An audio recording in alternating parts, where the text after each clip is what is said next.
Čia grupė Juodvarnis ir jūs klausote Perkūno namų!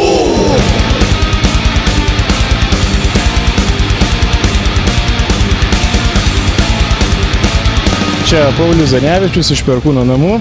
Dabar yra gražus penktadienio vakaras, o aš esu Velnio akmenyje ir turiu galimybę pasišnekėti su ką tik labai smagiai pagrojusiais Juodvarnio vyrais. Tai sveiki gyvi, kaip jums sekasi? Labas, mums gerai sekasi, ką tik pagrojom. Puikiai, nuostabiai. Jep, viskas kaip ir gerai. Labą dieną. Ši vasara, šie metai jums turbūt yra bene patys koncertingiausi. Tai kaip apskritai šitas beveik turas, galima sakyti, einasi? Šią vasarą mes, įskaitant šitą koncertą Velnio akmenyje, jau sugrojom 4 koncertus.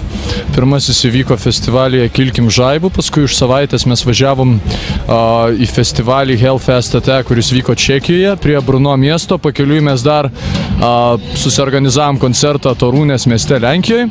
Dabar Velnio akmuo ir dar liko 2 koncertai, tai už mažiau negu 2 savaičių Wacken Open Air festivalyje dalyvausim Metal Battle konkurse ir vasaros pabaigai Mėnuo juodaragis. Tai va. Koncertas Wackene turbūt vienas tokių didesnių įvykių turėtų būti. Turit kažką tai tokio specialiai paruošę, kas galėtų Vokietijos fanus ir šiaip užsienio gerbėjus sudominti? Mes dainuojam lietuviškai.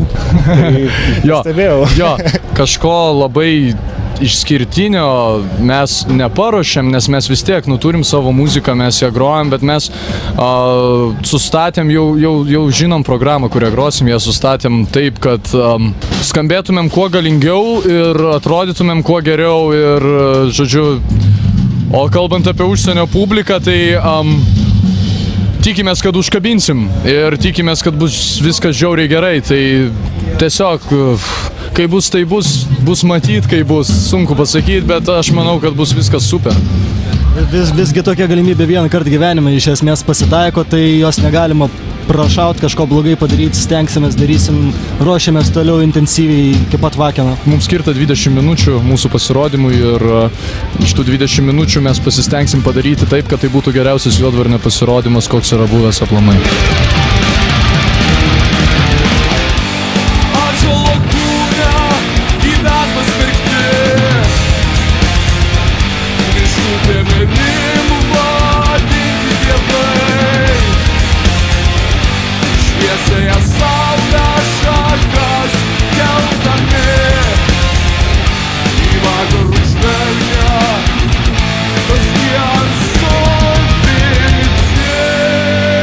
Ar buvo labai netikėtas laimėjimas Lietuvos Wacken Metal Battle atrankoje?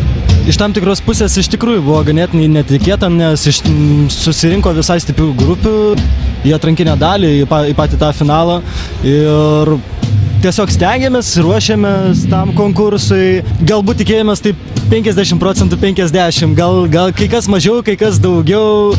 O tai esminis faktorius buvo tas, kad mes vos papuolėm, per pirmą turą mes surinkom po mažiausiai taškų iš praėjusių 5 grupių ir realiai 6 grupių, nes viena grupė dėl kažkokių tai priežasčių negrojo, tai mes ir dar kita grupė surinkom po vienodą taškų skaičių ir visgi nusprendė pakviesti 6 grupės. Ir, realiai mes buvom iš pat pradžių kažkoks šiek tiek galbūt buvo uždėtas mums outsiderių lapelis ir iš kitos pusės tai buvo labai gera motyvacija mums ir mūsų tai, kaip sakant, nespaudė. Jeigu mums būtų uždėję maksimum balų, tai matyt būtų buvę sunkiau, bet mes tiesiog lipom ant scenos, darėm tai, ką darom visada ir taip gavosi. Tai tai buvo eilinis koncertas ir tiesiog stengiamės sugroti kaip ir visada geriausiai. Tiesiog, realiai nelabai ko ir tikėjomės. Tokie konkursai yra kaip vienas iš būdų grupiai prasimušti, ar apart Wacken Metal Battle kažkokiuose teko dalyvauti anksčiau, arba yra planų vėliau kažkokiam tai konkurse dalyvauti? Aš manau, kad šiai grupiai konkursų jau užteks. Realiai mes dar tik pačioje grupės pradžioje dalyvavom vienam konkurse, mes ten, man atrodo, doėjom iki finalo, bet finale nelaimėjom. Esminis dalykas yra tai, kad mes visų pirma grojam ir norim groti kuo daugiau ir norim groti kuo geriau ir aš manau po truputį laiptelis po laiptelio mes einam link savo tikslų. Ten, kur krito šimtai ir vaitojo balsai nekaltų, bet puikybės apsėstų žmonių. Aš bandžiau vis dar žvelgti tolyn, bet akys seniai jau nematė, o prispausta širdis tik vos plakė. Na ir dar ši audra, na ir dar šis beprotiškas mūšis, jeigu miršta viltis po kiekvieno laikrodžio dūžio. Interviu. Juodvarnio muzika ir savo pačią tematiką ir atmosferą atrodo yra gana aiškia koncepcija turinti. Tai ar tai yra kažkurio daugiausia vieno iš jūsų kūryba ir idėjos, ar visų sulimpa į bendrą visumą tokiam rezultatui, koksai yra jūsų dainose? Be abejo, kad visų. Buvo susėsta tiek prie alaus, tiek šiaip vaikštant kažkur, tai kaip darom šitą, tai kaip darom aną, ir susikrovė galiausiai viena mintis, kad bus šitaip ir pabandom tai padaryti. Pas mus yra taip, kad kadangi mes visgi esam grupė, ne projektas, tai idėjos atkeliauja pas kiekvieną iš mūsų ir tas idėjas mes atnešam į Juodvarnį ir jeigu muziką kurtų vienas žmogus pas mus, tai nebūtų tokia muzika, kokia yra dabar. Tai realiai esam lygus nariai, esam lygus žmonės, esam grupė, esam šeima ir viską darom kartu, kūrėm kartu ir tiesiog. Kaip apskritai grupė tapo tuo, ko tapo? Iš pradžių buvo Rotary Pump, paskui Juodvarnis ir tas albumas šiais metais pagaliau išėjo. Tai ar čia kažkokie tai iš išorės buvo stimulai, kad atsirado leidybinė kompanija, kuri galėjo išleisti albumą jūsų, ar tiesiog iš vidaus grupė labiau subrendo, kad pagaliau tas albumas pasirodė? Ko gero labiau iš vidaus, aišku, visi vadinkim šalutiniai faktoriai, kaip ir leidybinė kompanija atsiradus, tai padeda, tačiau jau senai buvo tos dainos sukurtos būtent šitam pirmam albumui ir mes šiaip ar taip jį planavom daryti, užtrukom tikrai netrumpai, tikrai ilgai darėm, įrašinėjom, tvarkymo procesas buvo, leidyba, laukiam kompaktų, tai toks kaip pirmas blynas vadinamas, mes taip įsivaizdavom, gal neprisvilęs, nes išgimdytas buvo ilgai ir, toliau vietoj nestovim, vis tiek patys kaip žmonės augam, kaip muzikantai irgi keičiamės, plečiam požiūrį ir pati muzika po truputėlį keičiasi, tarkim dabar naujos dainos, jos ganėtinai skiriasi nuo senųjų ir dabar jau pastarieji koncertai, ne vienas koncertas, visi įterpiam savo naujos programos dalį ir manau žmonės pastebi, bet atrodo priima visus mūsų pokyčius ir mes tiesiog judam toliau, stengiamės tobulėti. Ar girdi, ar matai, kai naktis nušvito baltai, degantys miškai.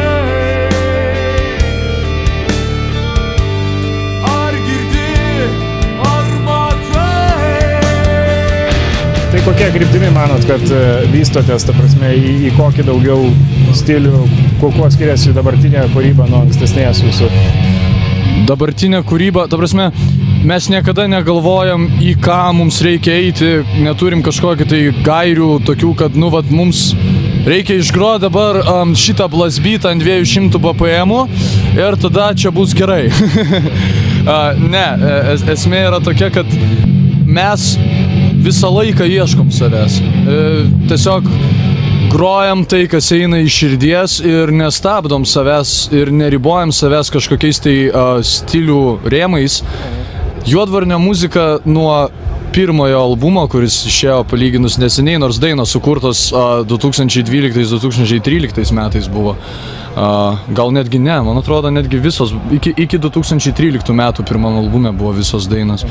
Ir realiai, kol truko visi leidybiniai dalykai ir taip toliau, mes pamiršom tuos savo šauksmus iš praeities, jie buvo, kaip sakant, įrašyti, padaryti ir paleisti ir mes sėdom dirbti ties nauja kūryba, kuri, aš manau, yra brandesnė, kažkiek progresyvesnė ir gal labiau asmeniškesnė.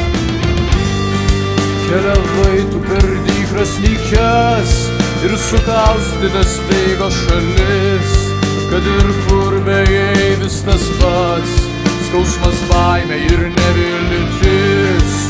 Tu aukurą kūrei ir klausei dievų, ar nurims kada tavo širdis, ir atsakė tau miškai ošimu ir žvaigždėm prapliuvo dangu.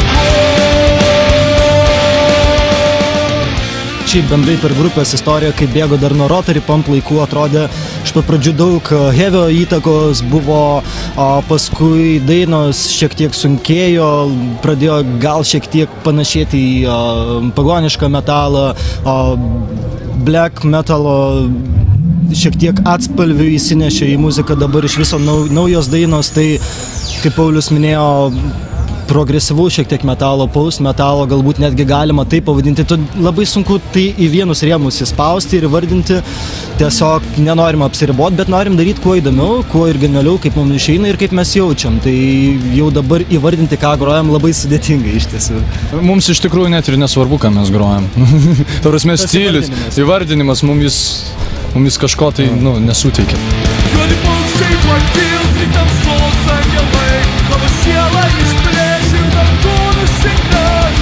Paukščiai pakils, gimtinės pranašai. Kada galima tikėtis, kad ta naujoji kūryba materializuosis kažkokiu pavidalu? Ji jau pradėjo materializuotis po truputį. Realiai mes dar niekur viešai nepaskelbėm, bet dabar matyti yra puikia proga tą padaryti.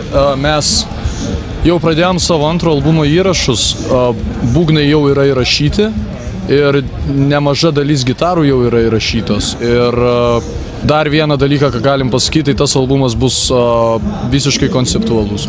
Yra viena istorija ir eina ji per dainas lyg per skyrius.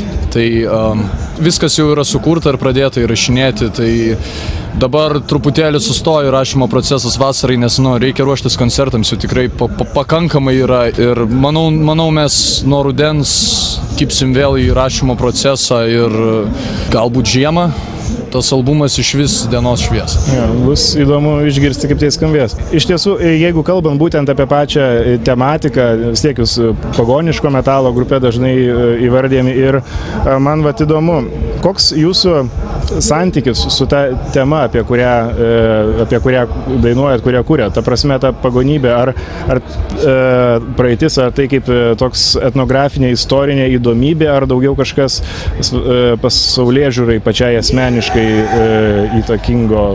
Man regis, kad apskritai mes į tą praeitį, tą pagonybę, sakykime, žiūrėjom. Anksčiau buvo etapas, kada mes tik pradėjom Juodvarnio kūrybą, ten, sakykime, porą kūrinių gal yra daugiau mažiau tiesiogiai susijęs su ta, sakykime, pagoniška mitologija, bet iš esmės, ką dabar mes galvojam, tai mes kūrėm savo istoriją. Realiai tas albumas naujasis, apie kurį Paulius pasako, kuris yra visiškai konceptualus, tai realiai yra mūsų pačių tam tikra mitologija. Taip, mes sugalvojam kažkokius dievus, sugalvojam kažkokius siužetą ir panašiai, bet tai nėra remimasis į kažkokią pagonybę ir kažkokią jau egzistuojančią mitologiją, kažką tokio. Taip, turbūt taip.